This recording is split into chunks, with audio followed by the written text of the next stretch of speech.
Another thing, surprise wise, right there, on you, Tugboat, beginning of the year, we talked about it on Say it. Tell Me About It when we did a little bit Say of, yeah, it. when we did a little bit of betting talk, the Panthers and the Brahmas were both. Yep.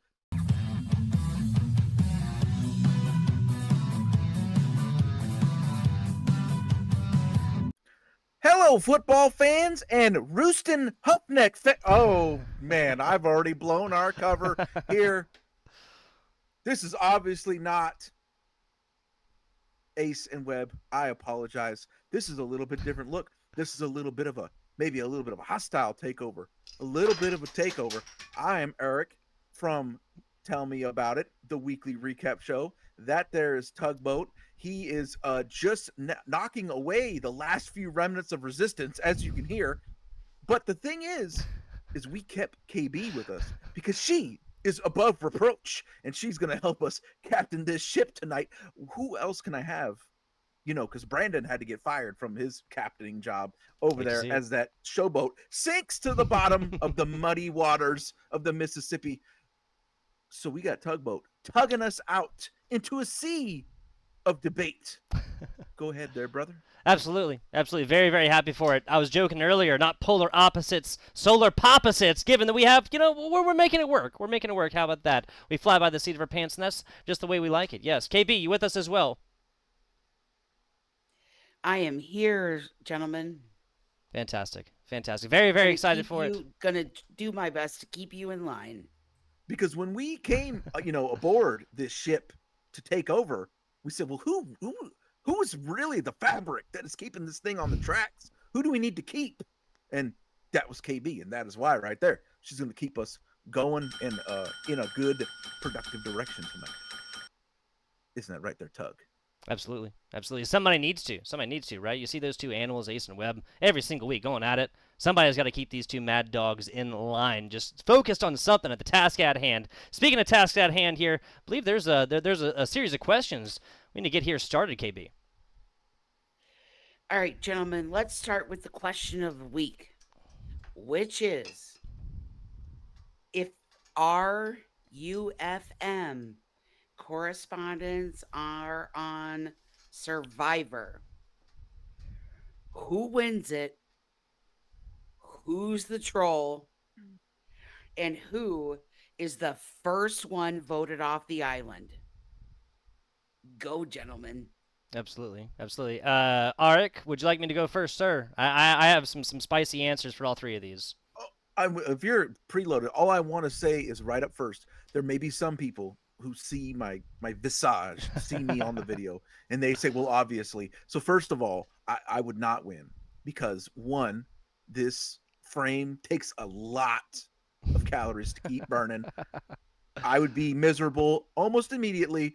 Two, obviously, along with that, I am also the most nutrient dense person of the group and therefore I like that. would be I like well, that. we're talking about Survivor, like the Nutrient ABC show, not dense. like the actual situation. Oh, So yeah.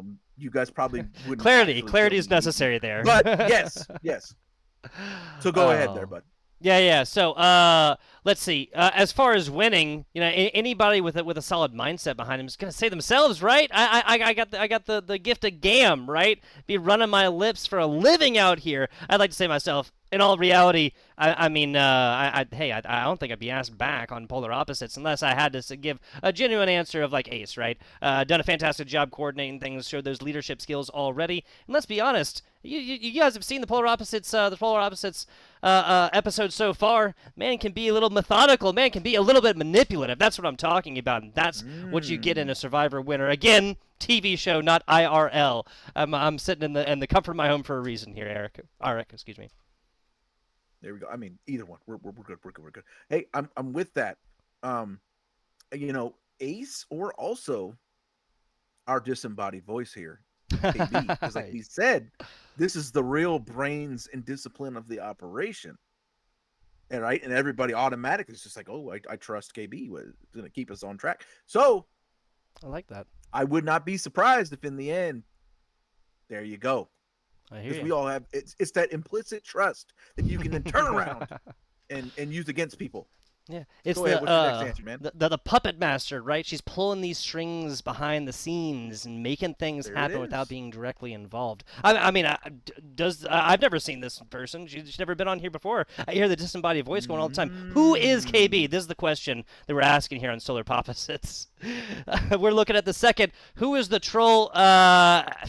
The funny thing is, this is actually like a competition between Brandon and Webb, of course, right? Webb just loves coming on DC Defender Show, loves coming on at the show. Self-proclaimed troll as well. If there was any like offense or offense like involved in the statement, I think that Webb would wear that one with pride. We're also looking at easy number 2 right here, Brandon behind me, right? The tweet that started it all, Aric. We'll talk about that a little bit later. I got a split decision here for the troll. Is Brandon.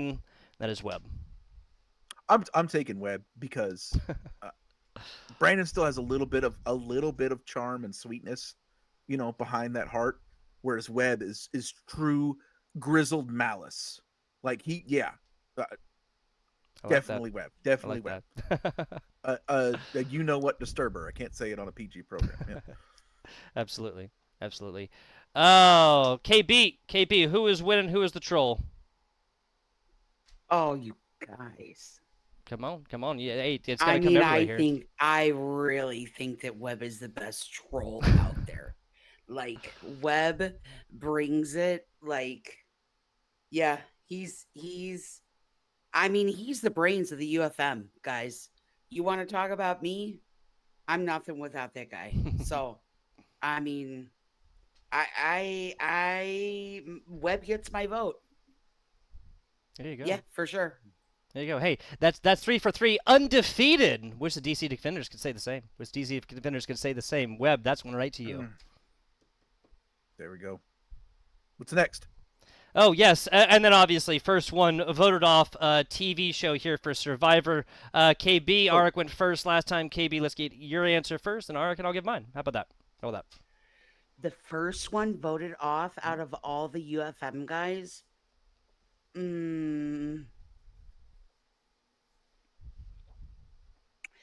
I think I'm gonna pick Ace. There you go. Yeah. There you Too go. much of a shining star. I'm gonna pick Ace because I'm his mother-in-law, and he won't be mad at me. He'll understand. It would either be Ace or me, 100%. People for different reasons, but also more similar reasons than anybody in our chat knows just yet. People would see either one of us as a threat very quickly, and so obviously, I agree. You're going to take out the biggest threat right off the bat. I am. And I appreciate your support, sir. There you go. Yeah, I'm going to pick him because he's the only one that'll forgive me for it. I love that. Again, KB. He's in Costa Rica with my daughter right now, so yeah, he has to forgive me. Tug, what do you think? Let's see. Voted off first. You guys are thinking more like the first person always voted off is the one that is like the strongest, right? The one that people view as the biggest like threat to them and whatnot. And I'm gonna say Josh, the Brahmas bullpen. Why? Because Josh gets so irritated with his team and whatnot. He's just so frustrated within the situations. These are not like the team player elements that go on right here. I see Josh coming in here and his team losing like a challenge or two, and they're just getting really aggravated. But hey, you'd think he'd be used to it by now. The man is a San Antonio Brahmas fan, right? Like, come on. The man records his show in the middle of a cow pasture. Dude. I mean, come on. Man cave or not, guys. You're gonna argue with that? He bought a Brahma. They were very spicy. Brahma. I knew they were on his ones ranch. to keep an eye on. So yes, I like that. Keeping it thematical there with what bought.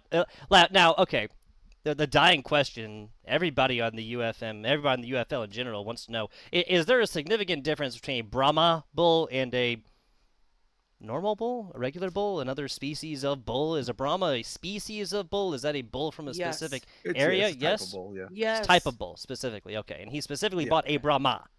He did. He bought a Brahma. I think we have our first UFM mascot, right? I mean, I don't know about a UFM mascot because, like, we cannot have the UFM mascot be a Brahma, but I think that he is in a great position to have a mascot of his own. Love that. For the Brahmas bullpen over there. Yeah, hey, Brandon, this one's to you. You got to buy a showboat. You have to buy an actual, what I'm saying, late 1800s gambling riverboat that was on the Mississippi River at one point that multiple people lost their life savings gambling on for your mascot. Calling it right there. Aric. Yeah, oh, yeah, I guess we got our next question here, right? Anything else? Sorry. Any other contributions on the Survivor questions, which I think was so awesome. No, Webb I also think the pitched that Survivor question's done. one. Aric? I'm good. What's next? Gotcha. Moving on along to the next biggest surprise of the year. I'm gonna take this prompt two different ways, and give overall season wise, what was my biggest surprise, and then like kind of like individual actions. Right. The DC player spitting on a player was one of my biggest, like in week one, was one of the biggest things that I thought I'd seen differently. I thought I wasn't watching what I was watching at the time. Very, very surprised about that. Plenty of other people have piled onto that, but that was the first thing I thought of here. Outside of that, the biggest team, the Memphis Showboats, right? Like, I think most people were picking this squad to go to the USFL Divisional Championship, right? And we're looking at one Oh, they win. sure were. One win against the Houston Roughnecks. That's about as bad as it gets. Aric first, KB second, please. So, I back up, your pick. I have my own pick, but oh yeah, they sure were. A lot of people telling me all about it, calling them the USFL All-Stars, talking about this game's going to be easy and that game's going to be easy and this and that. Yo, the games have been easy, all right. Really easy, haven't they? Obviously, over there with my Tell Me About It brethren of DAR Sports Media, I have got to go with I don't know how anybody could pick anything other than, have you ever seen in your life, you too, KB, have you ever seen anything like what has transpired with this Arlington Renegades season? This is incredible. It's uncanny. It's every week. They're either in the lead on the statistics or right below in statistics. Time of possession, total plays, total yards, right there in the turnover battle. Every single week, their point differential is better than 3 or 4 other teams in the league, and they haven't won a game. It has been the most mind-bending series of events I could imagine. Yeah, that's my biggest surprise of the year as well, for sure. Arlington Renegades and the shutdown down there in Texas, right? I feel so bad for Donald Payne. Like, I love that guy so much, and they just have not had a good season. I feel terrible. And it's tough. That Hellraisers podcast is like so good. I love listening to that show. It's such a good show.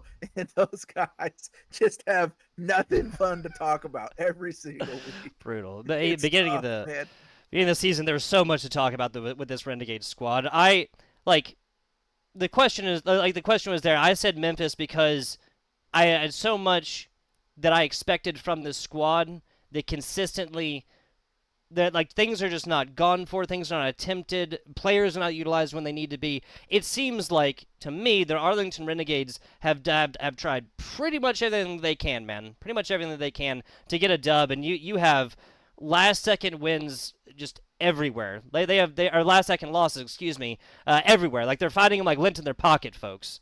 The 60-yarder, right, last week, Jake Bates, man. The only way you could tell this is going to happen is because he's done 64, 62 throughout the previous season and stuff like that. Who knows that that you kick the ball off, I believe it was 9 seconds to go, and the frame of reference just to get outside at that point. If you boil these down to individual situations, I'm going to say okay, Arlington just didn't do X, Y, Z to get there, but that list is too long for the Memphis Showboats, and that's why they're my biggest surprise of this year. So right there with something that you mentioned, there's a couple of other things that have been massive surprises, I think, and one of the things is the quality of kickers in this league. Kicker for kicker, this league is better than the NFL. And Yes. I'll happily say that. You and Jake Bates obviously being the biggest surprise out of that whole group. You got a guy who's hit multiple, what is it at now? 5 60-yard plus field goals? Has Uh, anybody it's 3. you He would got have to look ice. that He up did the 64 back to back. Like, yeah, like and it's find, one of Justin Tucker's best seasons to see if anybody in the NFL has done that ever. And Right. so that's a huge surprise. And a lot of the other kickers are really fantastic. The guy who came in late for Birmingham recently has been crushing it. I mean, Most of the kickers in I this can't league remember his last have been name. doing a great job. It's so wild that our kickers are so good. So good. So good. Like Brandon Aubrey good, right? Like Yeah. they're gonna go to the NFL good. It's going to be fantastic. Another thing, surprise wise, right there, on you, Tugboat, beginning of the year, we talked about Say it. it. Tell me about it when we did a little Say bit of it. when we did a little bit of betting talk. The Panthers and the Brahmas were both Yep. plus 1200s, and they both, to me, it depends on the week, right? Yes. But to me, 100%. they both feel like legitimate championship contenders, right? People will be shocked to hear that because the Stallions and the Battlehawks have looked so good. But if you know what you're looking at, like I said, it's a week to week basis. Some weeks they don't look so great, but some weeks they absolutely look like they could give the top of the league a run for the money. As far as the Panthers go, they beat one of the top teams in the league in a real tight, awesome game. So huge surprise in the Brahmas and the Panthers. Appreciate that. There's the vote of confidence. I 100% agree with both of you, or both of those picks right there, Brahmas and the Panthers. I saw us. I saw us losing overall at the end of the season to the Memphis Showboats, Stallions in the USFL Divisional Championship. I even thought that the Roughnecks with Mark Thompson would have been able to go forth and do a lot more than they have so far. That might be our second. That might be my third, I guess I should say. Surprises for the for the year. Mark Thompson. I mean, between obviously like the minor injury that took him out for 3 weeks, the first 3 weeks right there, and then just what has happened since then, and then the series of tweets. I'm sure you guys have seen the somewhat cryptic tweets by Mark Thompson. KB, you seen those? Yeah, I have. But like nobody knows what happened. Did he retire? Was he waived? We don't know. We don't know. I'm sure there's a story there somewhere, Yeah. but as of today, we don't know what that is. And I don't think we should speculate Oh yeah. one way or the other. I think I can positively speculate and say that it is not him being waived. Mark Thompson when he was given opportunity, I think he did very well. That's all I'll say about that. Yeah. Aric, sorry. A surprise that is not speculation. It's very surprising that I was able to acquire a Memphis Maniacs tank top from the original XFL. Hell yeah. Love that. Are we good? Are we good on surprises? We want to move on to maybe the next topic. Yeah, the biggest, some of the biggest surprises have been so many of them, right? Because the UFL, I wish just that rosters, injuries, other things were reported, stats on the website. They've gotten better about that. I wish that those weren't as much of surprises, because sometimes they were not put in right. They were days before having that stuff, and obviously you guys know that filming some of this stuff, creating content can be kind of hard sometimes if you don't have that hard and fast information. The portal stuff that they built on the UFL website, fantastic. We have next week's game picks and then the blind side. Yeah, that makes sense to finish but let's talk about what do you? I'd like to hear your game picks for next week. Yes, absolutely. Let's get into it, gentlemen. Yep, let's bring this up over on the side. I cannot put it on here, unfortunately. Again, solar opposites. We do things different, okay, people? Bam, I got it up. All right. Totally different. I'm sorry? I said this is totally different, but different's fun. Exactly. Variety is the spice of life, people. Variety is the spice of life. Absolutely. Running through our schedule here. May 11th, Memphis Showboats visiting the Arlington Renegades. That is 10 a.m. Pacific time, 1 p.m. Eastern Standard. I'll just run through these. Obviously, we'll go game by game. St. Louis visiting Birmingham for the late game Saturday, early game Sunday. Michigan Panthers visiting the DC Defenders at Audi Field. The late game Sunday, San Antonio Brahmas visiting the Houston Roughnecks. First and foremost, in Memphis Showboats, Arlington Renegades. The experts say that the Renegades are supposed to win by small margin. Is that the experts? You mean tell me about it, because that's who we picked over there on our show. Like I said there, to me, this has to be it. This has to be the week. It's just gotta, Paul. I'm just sorry. gotta. When you hear it 6 times in a row, dude. When you hear it 6 times in a row. I'm telling you. Dude, like, sorry, go ahead. Memphis is free falling. I will be just incredulous if I am on whatever shows I'm on this network next week, and they find a way to drop this game again to this hapless, free falling Memphis Showboats team. It has to be. This has to be the week. By the way, though, it is absolutely insane that anybody has given them a positive line, that they're the favorites. I think they were the favorites last week, and I was like, you are out of your mind. But absolutely not. Arlington last week was we Michigan Panthers are favored by -4. Obviously, the 1 point walk off, but they are favored at this. If we're going to talk about the experts or whatever else like that, Arlington -3, slated to win by a field goal, even 3. There was somebody last week. There was they've been favored multiple times across. There was one of them. There was one game last week. I remember mentioning it, like thinking it, like who was favored? I can't remember which one it was. They said it was what? It was one of the Sunday games. Yeah. Yeah. So your pick? Oh, yeah. Like just to win straight up. That's what we're doing. Just win straight up. Arlington Renegades definitely. Like Definitely. You said, Arlington Renegades, the Memphis Showboats this Sunday, not in Memphis, which is not even, would that really even be like a home field advantage the way the Memphis fans have been showing out? Unfortunately, well, speaking of which, not trying to. I've been monitoring that seat map as I do. I'm one of the people who does those things in the group chat, and this Arlington crowd, things are not looking great for the seat map coming up. This is gonna be a rough situation on for the opening game this weekend, because it doesn't look like there's going to be a lot of people there, and there ain't a lot of wins between these two teams. Yeah, but 0-6, hopefully man. viewership will remain strong, because this league has been crushing it on the viewership. It's one of those things, like, I can tell anybody, hey, it's a fantastic product, hey, go out and watch these teams and stuff, and I do think it is a fantastic product. I'm not saying that, but, like, it's so disheartening if like, say you're in Arlington, right, and you're, like, going out and, like, hey, how's the home team doing this season? It's a 10-game season. They're 0 for 6. This does not inspire hope. KB, sorry, go ahead. What's funny is, real quick, this will probably be a pretty entertaining game. Oh, like, yeah. both teams got skill players. All four of these both teams got bad defenses. Yeah, it's probably going to be a pretty solid, fun game. Saturday, Sunday, all 4 of these games look great. Absolutely great. KB, sorry. I agree with you. I agree. Yeah. I think that there are going to be a lot of tight games this weekend. Do you got a pick? Arlington Showboats. Oh, she was stalling for time. I like that. I think I'm going to take Arlington. There we go. I do. 3-pack challenge, triple threat. Next game, Tug. Give it to me. Yes.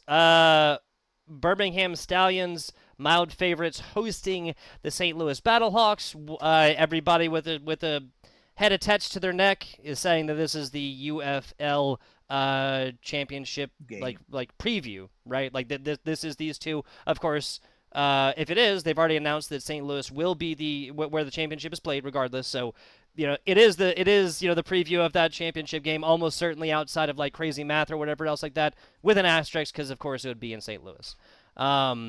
If we're talking numbers here, folks, if we're talking numbers, I think all 4 of these games are gonna be absolutely fantastic. Gonna be really, really, really damn good. There is not a larger spread than 3.5. The experts, Vegas, the numbers, the algorithms, the supercomputers, they all say that none of these games are gonna be more than a 4-point difference. And this is actually the largest of those, which I think kind of says something in and of itself. Vegas says 3.5, minus 3.5 for the Birmingham Stallions. That means they will win by by 3.5. If you take that, they win by 4 or more. Yada yada. I think that Birmingham. See, this is the problem with picking on Birmingham's team, because we do not have an announcement about whether or not Martinez or Corral is playing. Just like with other weeks, if Martinez is playing, you'd be really hard pressed not to take the Stallions. If he is not playing, if Corral is playing, and Hakeem Butler, he is out for a week, out for the season, wasn't he? Is he? Well, I haven't seen the injury report on St. Louis again. I do have to report right now, though, that your mic is injured. So Oh, if no. you can. Oh, there you go. You're back. You're back. Oh, You're back. there you You're go. back. There you go. Hey, work. Hey, there we go. We're Okay, good. We're fantastic, good. We're good. fantastic. I haven't seen the injury report yet, so Okay. Beyond the injury to your good mic there, so I don't know if Hakeem Butler, if he doesn't play, that's huge. He was, really making a case for the best receiver in the league. Again, I think I might be mixing up my receivers here. We'll check that in before. Don't take that as or take that with a grain of salt. Don't take it as written in stone. Sorry. It's gonna be exciting for all of the Warriors that were in the UFM United Football Media Twitter battle of the ages today. The tweet behind you, certain people that may or may not wear captain's hats. I don't know who stirred up some things, stirred up a hornet's nest. Everybody's choking each other. That's awesome, though. We love the passion. We love the participation. We love having you guys in there. I may or may not have been in there instigating some people to keep going. Did you make your pick, Tug? Don't quit talking. I'm stalling around, for Carson. time. I'm stalling for Make time. your I was trying to pick. get to the next one. You know what I'm saying? No, Bringing I don't KB need after to that, stall. so you guys I know. know who's winning this game. Just we're all right. straight Listen, up to about win. It. We know who's winning this There game. you go. Straight up just to win. Gotta go Stallions. It's if we're just You picking. not got to.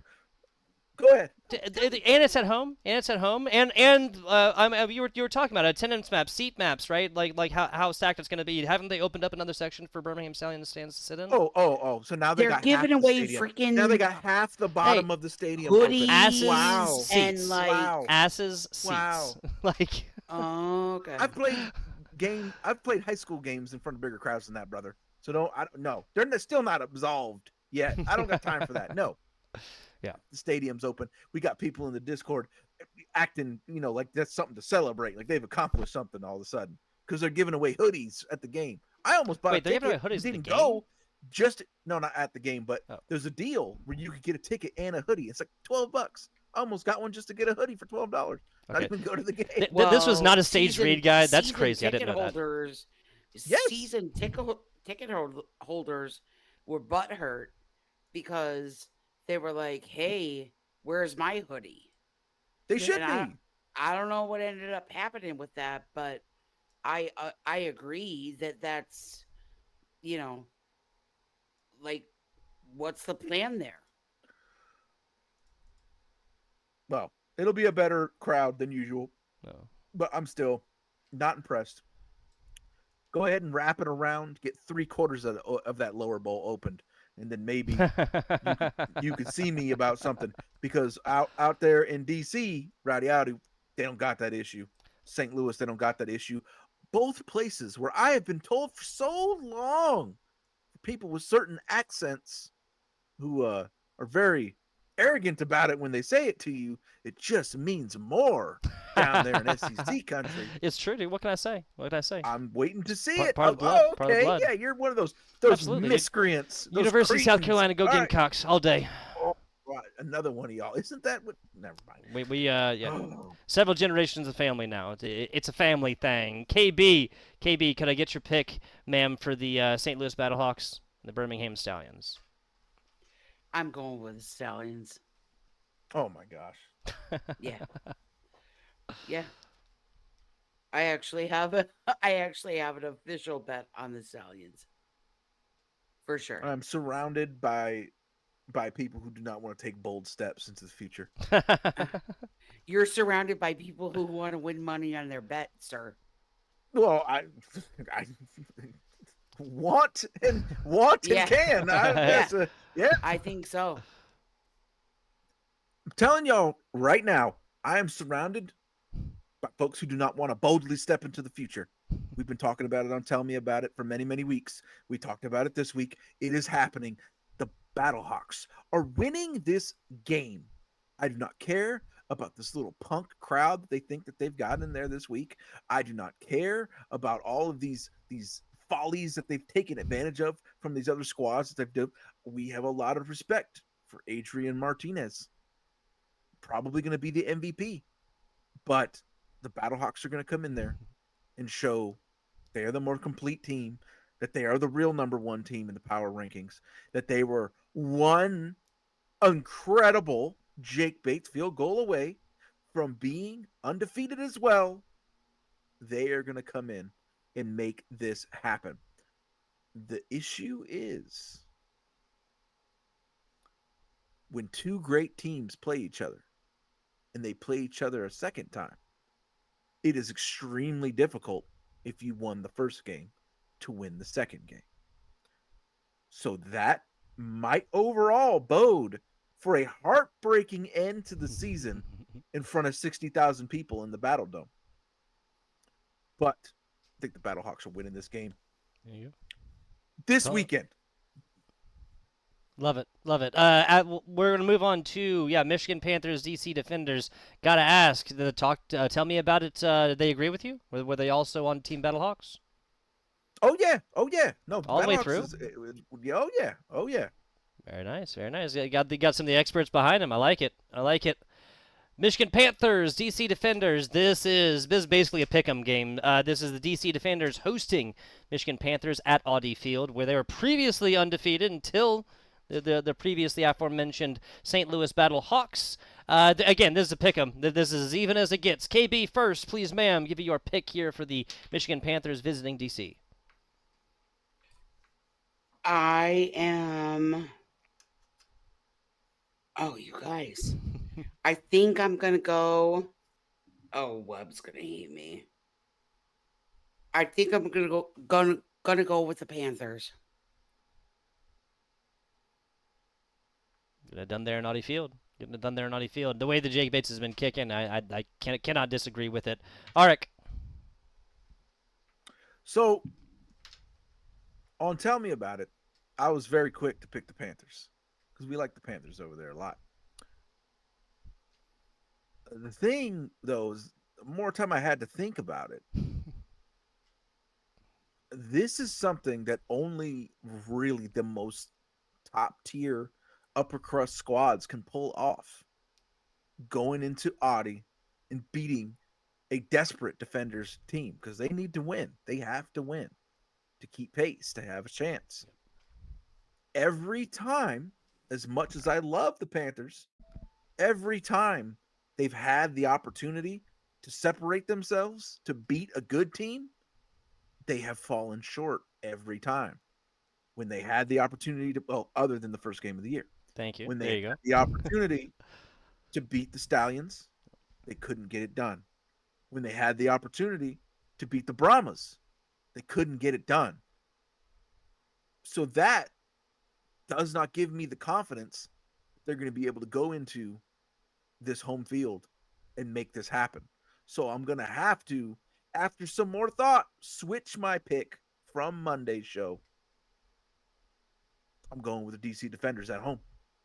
Switching picks. Flip flopping. What is this? I think summer your argument is I think it's valid. Yeah. Yeah. Every time you think this is gonna, okay, here we go. Panthers are gonna, because I've said that. I said the Panthers to me look like a team that could give anybody work. Like they have a chance to stand up to the big boys of the league. And then every time that they've had an opportunity, even against another team who was in that tier, the Brahmas, they couldn't get the job done. In fact, they looked completely foolish against the Brahmas. Looked ridiculous, and made anybody who was touting them look foolish. So, They got to win one of these games for me to be able to safely feel good about picking them in these types of games going forward. Yeah, you have a fantastic point. Like, this is so tough. Like, on the one hand, you have the DC Defenders. Everyone talks about how they're undefeated there. That was in seasons seasons past, where this is just as not the same team by any means. Michigan Panthers, obviously the host of the Panthers podcast myself. It's hard to pick against them, but you have a fantastic point, Aric, that we did not discuss before the show either. This is really, I'm mentally turned around right now because whenever that was a great way to put it. Whenever they have the chance for greatness to prove that they're a fantastic squad who's but playing and coaching well against a good team, they do not get it done. And this is a way, not that Ford Field has necessarily come absolutely a rockin' every single time they have hosted a home game, especially not even for the first 3 home stands. They looked good last week. Yeah, no, I liked it. Yeah. They looked good against a desperate team who was trying to find their first win against 5 losses and whatnot, right? And that's the other question, because DC's defenders and Greg Double G Williams right there. He's a fantastic defensive coordinator. I see this being a very defensive game and whatnot. Also, Mike Mullen just does not like taking risks. He's very, very risk averse. He's very, very fortunate. Said on the podcast, very fortunate. He's got a leg like Jake Bates on the squad because does not like taking chances by any means. We saw that just last week with the whole hey, we're gonna get to this yard line, then we're gonna punt it, and then they score and we get to the same exact yard line. Now we're gonna kick it. These are just not consistent decisions. I'm gonna have to pick against the squad right here. I wish. I'm gonna have to pick against the squads right here. Now that might change once It means you're a man of integrity. Yeah, I appreciate that. I got to give you people my best, most unbiased opinion that I absolutely can. With a caveat, and that's obviously just like with all weeks, kind of like what we were talking about earlier with the transparency of the league and stuff like that, with the injury reports and whatnot, and who's me playing and who isn't. Obviously, Frank Gint, actually, that's a deciding factor. Frank Gint is out. He was making a case for the Defensive Player of the Year. Obviously, did amazing things last year, and he's going to be out for the entire season. I gots to. That's brutal, man. But I gots to. Yep. You forced me with logic into a corner here, Aric, and I put my hands up. DC Defenders, experts are saying again a pick 'em. Just either of these teams could win all the way through. KB, anything else before we move on to the last game of the slate, the late game, quote-unquote, 12 p.m. Pacific time, 3 p.m. Eastern Standard, San Antonio Brahmas taking on the Houston Roughnecks? No, I'm good. Gotcha. Well, let's start right with it. San Antonio Brahmas being mildly favored by a field goal here, visiting Houston Roughnecks. KB, let's start with you again, please, ma'am. Pick 'em for me. I think I'm going to go with the Brahmas. There's just not a whole lot that inspires Houston, right? Not a thing. Other than friend of the show on Tell Me About It, Kennedy Smith. Oh, there you go. Absolutely. We love Hazel Houston before, fans. yeah. There you go. Oh. So, Mike, we were talking about it on Tell Me About It. This quarterback situation is a concern at this point for the Brahmas. This has emerged into a serious this is a problem. What better time to play a get right game against arguably the worst team in the league for the San Antonio Brahmas than against the Houston Roughnecks? So, it's the right amount of motivation for the Brahmas to clean up the way things have looked for weeks. Because trust me, as a former player, I've been there. I've been in the weeks where you win, but it doesn't feel like a win because the coaches are stomping you out all week because it looked like garbage. Yep. I can imagine that's probably what it feels like and looks like over there in San Antonio land. So I would expect them to come out with the same intensity as any other week. It was a big game, not against one of the worst teams, and hopefully get things right and clicking with Quentin Dormady, because otherwise this is going to get tough. It's going to be tough to keep putting him in that top tier of the league. If it was almost the fourth quarter, he had 55 yards passing. Woo! Yeah. It ain't going to work. As much as this running game has been lovely, been wonderful to watch. I love John Lovett. Love watching John Lovett run the ball. That offensive line down there for the Brahmas is doing a fantastic job blocking up the run schemes. But 55 yards by the fourth quarter is not going to get it done. turnovers from the quarterback is not going to get it done. They've done a wonderful job of trying to adapt that offense, but it's just it's an anchor right now, and it's going to be an anchor that keeps them away from that top tier of the league. Yep. I'm going Brahmas. This is going to be a get right game. They might actually smush them a little bit here Yeah. from that level of motivation. 100% agreed with the crypticness, whatever you want to call it, Mark Thompson, quarterback issues. The only honestly, the only thing I could say for the Roughnecks is that Quentin Dormady came in, looked fantastic, has turned in just mediocre and then bad performances since then, right? Just did not exactly. I mean, we saw so much with Chase Garbers, right? We saw so much. I think we became accustomed to that level of play for the San Antonio Brahmas. Quentin Dormady, he gave it to us once, and then were those next three performances? Was that Quentin Dormady? Is that the average for Quentin Dormady, or is that just kind of like? I mean, you called it a get right thing earlier. Is that like getting used to this team and playing under Wade Phillips and whatnot? I'm not 100% sure, but again, there is only one real thing that I could say against the San Antonio Brahmas, and that's Quentin Dormady trying to figure this out. But if we talk about your point, kind of delve in that a little bit more about like what does this game mean? This is technically still mathematically feasible for the Roughnecks, right? They lose this week, and we lose, and we win. Then that is actually I think they just lose. They just lose. Period. It doesn't matter what we do, right? Or we would no, sorry. Obviously, we're going into week 7. We would have to lose out all the way. So they need to win this week and pretty much win all the way out. They still play us once. Yeah. There is a wing and a prayer here, folks. That there is a statistical anomaly exists out there somewhere that has the Houston Roughnecks still making it to the USFL Division Championship. I don't think that's the universe that we live in, folks. I do not think that's going to happen here. San Antonio Brahmas, they need to win this one game to just mildly improve their playoff picture. A playoff picture that they've I'm not going to say all but secured, given the way the DC but as played the past couple of weeks. But the like. And it kind of sucks, honestly. That's like they lose and DC wins. DC is creeping up on those heels, so exactly. That's another factor. I really wish we had changed that, like what other people have said about how everything that happened in the XFL last year with the divisional stuff, teams with higher records not getting in, teams with lower records, but within the right division that happened to have a division that didn't have great teams. I really wish they had rectified that this year. They have not. Oh well, that's that is the universe that we live in. I can tell you that much, people. San Antonio Brahmas, straight up win. This is the best pick I feel like of all 4 of these games, right? Yeah. Yep. I'd have to say so. You can't trust anything in Arlington and Memphis. Stalls and Hawks is a little bit of a pick 'em. And then DC Panthers, there's arguments for both sides, right? Yep. We both switched our picks in the middle of 100%. the conversation because 100%. it's so darn close. So yeah, this would be the best iron pipe lead pipe lock of the week. Yep. Absolutely.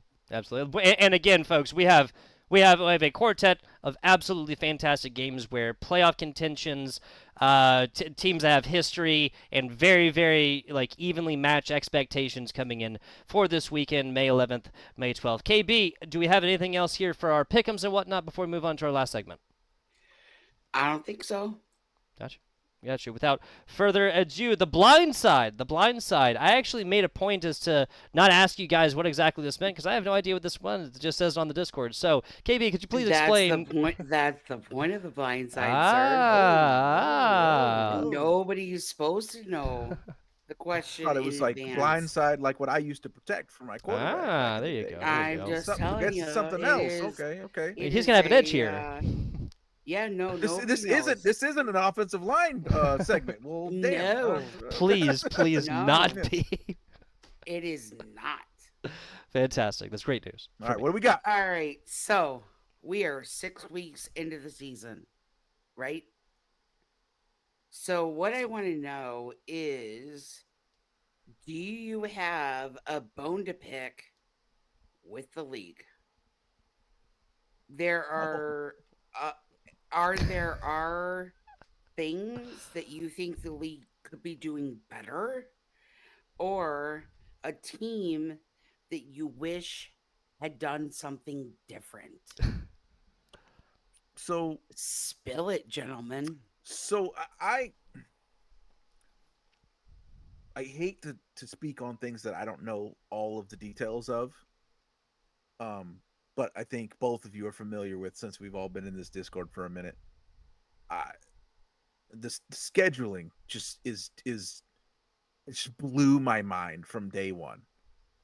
I just, and like I said, there might be reasons, there might be things going on, yeah, but on face value, not coming out of the gate with DC at home, with St. Louis at home, evening games, those two teams, like I said, having home games. San Antonio at home, they're the only one out of the three big markets that really support the teams that got home games.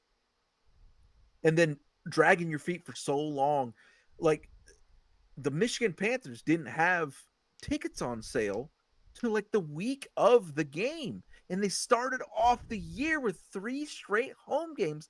What in the world was going on with that? My other one obviously is but I may have been proven wrong because it's certainly not hurt. The scheduling of the games with the regional scheduling, 2 games going head to head, that's just absolutely insane to me. When you only have 4 games per weekend, how that manages to happen, to me, it's like borderline inexcusable. But again, I don't know the details of why that had to happen. I believe I heard on the last episode of Polar Opposites, Ace and Webb were talking about how last year the XFL would just move it to a Friday, move it to a Monday, a night game, and I was like, yeah, and that was awesome. Like, I'm trying to be quiet so hard. Like, yeah, you're saying you're pulling the thoughts out of my head right now, like amongst other things. I loved it because I loved having stuff, something to watch at 9:30 at night on a Friday, or having a Monday Night Football type experience. And night games are cool. Primetime night games are fun. So why we started off with all of the sorry markets that don't really support the teams with home games, and took so long to get the good ones out there, like, right? And a lot of this has been kind of waved off in our Discord by other experts on the UFL who I respect very much. It's like, well, Aric, people watch the games. People are watching the games. The TV money is where it's at. That's all that matters. So if people are watching and it looks like they're going to get a good TV deal, then like you're kind of crying about stuff, But to me, still, like, we're good. How do we get better? We're doing great. How do we get to optimal? That's what I've been taught for years and years and years. And you just can't tell me that it wouldn't be better image-wise, perception-wise, to have had more fans in those stands the first few weeks when the most people are the most likely to check it out. You check out something on TV, hey, this looks like a happening. This looks serious. This looks non-amateur. This looks like top tier. I want to keep watching it. And again, viewership has been good, but who knows what could have been if we did a better job, both with who got home games and not doing the head-to-head scheduling. All right, Tugboat, what do you got? Yeah, Tug, what do you got? What do you got, Tug? In my just never-ending pursuit of truth and reason and logic in this world, and all of the things, many other things, all the things that Aric just mentioned are things that make me just scratch my head when it comes to attendance and viewership, right? And as I go, and I'm trying desperately, just grasping for an answer here about why, it's so many things as well. It's not just like there's one big thing. It's like, I don't understand why they do it. They're doing it like that. Oh, well. But there's so many decisions here that the closest thing I've came to, right, is my big old tinfoil hat conspiracy. All right? Get ready for it. I've talked about this on my own podcast a little bit. I've talked with some other people who love spring football and whatnot. And I'll admit, and so first take this with a big fat grain of salt. But the first thing, first and foremost, is I love spring football, as does Aric, as does KB. We all love this league, and we are in these positions because we love this league. We're creating content here on a Wednesday night because we freaking love this league and we love spring football, okay? Now that that's out of the way, here we go, all right? Also, guys, I have a degree in marketing. That's what my undergraduate was in. Went to school for it and whatnot. Worked in advertising for a little bit. What I've come up with so far, the only thing that makes the closest sense is such. and that is that it is it's something that's planned out in advance by the UFL to intentionally have bad numbers in the beginning of the season so that they can go forth and show these good numbers that may be more average like normally because they did not build up to that later on in the season, so they can go forth, take these numbers and sell extra seasons and sell this to franchise owners when they open up, or other investors for Redbird, ESPN, or Fox. That's the only thing that makes sense throughout here to compete with. What so far? Most recently, the Kentucky Derby, NHL playoffs, men and women's basketball, now NBA basketball as well. What are the other horse races at the beginning of the season? The very first weekend was on the very first weekend. There was a major sporting event on the very first weekend, right? You talked about the regionally locked stuff and things like this. We don't have enough time. We don't have enough time to go through all of that. But that's essentially my big fat tinfoil hat conspiracy. Take it with a big fat grain of salt. It would make sense if growth and maintaining this league throughout years to come, if somebody was going forth and wanted to say, hey, I want to make 100% certain that we have better numbers in the second half of the league so we can take this and show it to people and say, hey, we have growth in this league. This is what we did across 10 weeks of play. They got people watching. That is the easiest way to guarantee it. Tinfoil hat now goes off. Well, I hope it goes that way. I want a lot more seasons. I would love a lot more seasons, but if you're looking at, like, my question got to be eventually, like, how do we guarantee more UFL? That seems like the only thing that, or how do we guarantee more UFL within the context of what we've been doing with viewership and stuff like that, what we've been doing with attendance and the decisions we have made when it comes to getting eyes on the league? That's the only thing that makes sense. Now the hat's off. All right, gentlemen. Well, I think that you have been fantastic stand-ins for Ace and Webb, and I think we've got a great episode, and I appreciate your contribution. Absolutely. We appreciate yours. Yeah, exactly. I got the graphic up here. I want to give everybody the shout out for the UFM folks. If you have not followed, if you have not subscribed, followed on social medias and everything else like that, well, what are you doing? What are you doing? Right up there here for Polar Opposites, Polar Ops UFM over there on the Twitter. Obviously at the UFM.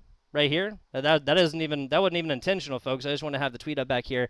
Let's go through the individual shows, because here at the UFM, in case you're unfamiliar, we have at least one member for every single UFL team of the 8 of them. We have talk shows, we have gambling shows, we have back and forth shows like this where we just scream about stuff as well. Let's run through them. Battle Talk show with Noah Adamani. We have the Brahma Bullpen with Josh. That is S.A. Brahma Bullpen, spelled just like it is. The DC Defender show with at Web UFM and Alex UFM, or all of the at Alex UFM. You got it, guys. Defending Football show with Defending FB show. That's how it's spelled. Hellraisers podcast with, the I Gridiron Nation. Right? Am I reading that right? I Gridiron Nation. That's what it's saying right here. Polar Opposites at Web UFM, at Ace UFM, and at Polar Ops UFM. You got it right there. The Houston Roughnecks Rundown at Ace UFM. Captain's Log and Sink or Swim, the gambling segment over there for Brandon. That is at Brandon UFM, Brandon UFM. Stallions Run UFM, and Southern Charms P, excuse me. Tell me about it, right, Aric? That is Tell me about it. Yep, at MNC BKG. That's just me, though. The team is at DAR Sports Media, the DAR Sports Media team. Please be forewarned, if you check us out over on our feed, it is not PG, like this wonderful world of the United Football Media. Exactly. Media speaking of not PG, yeah. Be aware, it's worthwhile. But yes, check us out, DAR Sports Media. Speaking of not PG, Panthers podcast with your at FBI_tugboat. I talk a little bit about gambling there on as well. And again, not PG. Obviously, the content there as well. Thank you guys so much for watching. We have been the stand-ins here for the Polar Opposites, or as we called it, the Solar Popposites. At the FBI Tugboat, Aric, and KB. We will catch you on the flip side. Solar Popposites out.